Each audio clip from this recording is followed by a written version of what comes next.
10 दिवसीय गणेश महोत्सव के चलते शहर के सभी गणेश मंदिरों पर भक्तों का तांता देखने को मिल रहा है। भक्तों द्वारा अपने आराध्य के दर्शन कर मनोकामना पूर्ण करने के लिए आशीर्वाद लिया जा रहा है। ऐसे में ग्वालियर के जीवाजीगंज स्थित श्री सिद्धिविनायक गणेश मंदिर पर भी बड़ी संख्या में श्रद्धालु पहुंच रहे हैं। इस मंदिर की महिमा है कि यहाँ दर्शन करने से सभी की मनोकामनाएं पूर्ण होती हैं। विशेषकर निसंतान दंपत्ति और अविवाहित युवक और युवतियां यहां अपने मनोकामना पूर्ण करने के लिए साल भर दर्शन के लिए पहुंचते हैं। मंदिर के पुजारी, जो कि पिछले 40 साल से भगवान की सेवा कर रहे हैं, उन्होंने बताया कि उनके परिवार के 4 पीढ़ियों द्वारा पिछले 200 सालों से भगवान सिद्धिविनायक की पूजा अर्चना की जा रही है। मंदिर 350 साल से ज़्यादा पुराना है। मंदिर में मौजूद संगमरमर पत्थर की भगवान गणेश की प्रतिमा के बारे में जानकारी देते हुए पुजारी प्रकाश काटकर ने बताया कि सामान्यतः भगवान गणेश की मूर्ति में सूंड बाईं तरफ रहती है, लेकिन सिद्धिविनायक गणेश जी की मूर्ति में यह सूंड दाईं तरफ मुड़ी हुई है।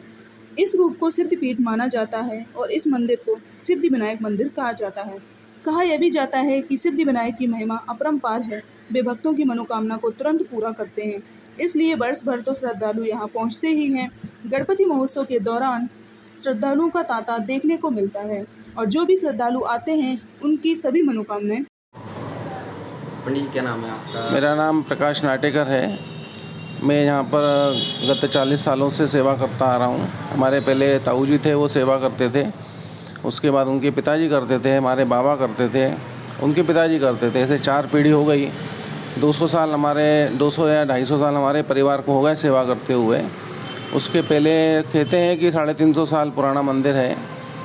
और इस मंदिर में क्या है कि ये मूर्ति मार्बल की मूर्ति है और सिद्धिविनायक है। ये सीधे हाथ की तरफ जिनकी सूंड होती है वो सिद्धिविनायक होते हैं, उल्टे हाथ की तरफ जिनकी सूंड होती है वो वक्रतुंड होते हैं, कहलाते हैं। वक्रतुंडों की विधायक को अपने वैसे भी मतलब पूजा कर ली तो भी चलता है। इनका सोला वोला काफ़ी रहता है। यहाँ भक्त आते हैं, उनका सामान चौकी पे रखा जाता है और उसके ऊपर गंगा जल छिड़क के ही उनको हार फूल वगैरह चढ़ाए जाते हैं। किसी भी भक्तों को मूर्ति को छुआ नहीं जाता। हमारे घर वाले भी मूर्ति को छूते नहीं हैं। जो उस फूले में बैठता है पूजा करता है बस वही मूर्ति को छूता है और एक बार पूजा होने के बाद हम भी उस मूर्ति को छूते नहीं हैं। हाँ, किस तरह की मनोकामना पूर्ण होती है? हाँ, लोगों को जैसे शादियाँ नहीं होती तो शादी हो जाती है और बाल बच्चे नहीं होते किसी को, उनके बाल बच्चे भी होते हैं। किसी का मकान जिसको नहीं होता, किराए के मकान में रहते हैं, बहुत सालों से मकान की इच्छा है, वो मकान की इच्छा पूरी होती है। नौकरी जिसको नहीं लगती उसको नौकरी लगती है। बहुत सी मेरे 40 सालों में तो काफ़ी लोगों की मनोकामनाएं पूरी हुई। जहाँ सुबह से भक्त आते हैं, शाम को भी भक्त आते हैं। दिन में मंदिर बंद रहता है और केवल गणेश चौथ के दिन मंदिर दिन भर खुला रहता है। किस तरह से मंदिर की उत्पत्ति हुई थी, क्या था कुछ? ये इस बारे में कोई जानकारी नहीं है। हमारे घर वालों ने भी हमको कोई बताया नहीं था। कहते हैं कि मतलब 300-350 साल इस मूर्ति को हो गए। कि किसने मूर्ति स्थापित करी है, ये मूर्ति कहाँ से आई, ये किसी बात की कोई जानकारी नहीं है। हाँ, अभी गणेश जी का दिन चल रहा है, कितने क्या श्रद्धालु दर्शन करने आ रहे हैं? हाँ, रोज़ श्रद्धालु सुबह से शाम दर्शन करने आते हैं। सुबह मंदिर 6 बजे खुलता है, 12 बजे बंद हो जाता है। शाम को 5 बजे खुलता है, रात को 9 बजे बंद होता है। श्रद्धालु आते हैं, बराबर आते हैं। बुधवार को भी यहाँ पे श्रद्धालु काफ़ी आते हैं, दिन भर आते रहते हैं।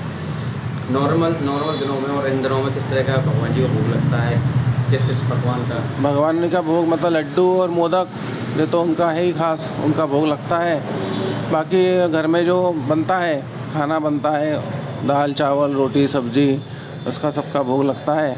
लॉकडाउन के बाद 2 बार लॉकडाउन लग चुका है, उसके बाद अब गणेश चतुर्थी पूरे हर्षोल्लास से मनाई। हाँ, मनाई। क्या लगता है कि पहले और अभी में कितना अंतर है? नहीं, काफ़ी अंतर है। लॉकडाउन में क्या है, भक्त कम आते थे, कम आते थे, पर अब लॉकडाउन के बाद भक्त आने लगे, मनोकामनाएं लोगों की पूरी होने लगी। लोगों ने लॉकडाउन के समय भी लोगों ने मन्नत मांगी थी लॉकडाउन जल्दी समाप्त हो, तो वो भी हुआ।